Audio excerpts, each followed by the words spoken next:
గుప్పెడు గుండెను తడితే దాని చప్పుడు పేరు సంగీతం. కొప్పున మల్లెలు పెడితే అది చప్పున రమ్మని సంకేతం.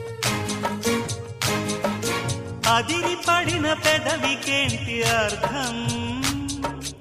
అడుగుతోంది ఎదురు చూసి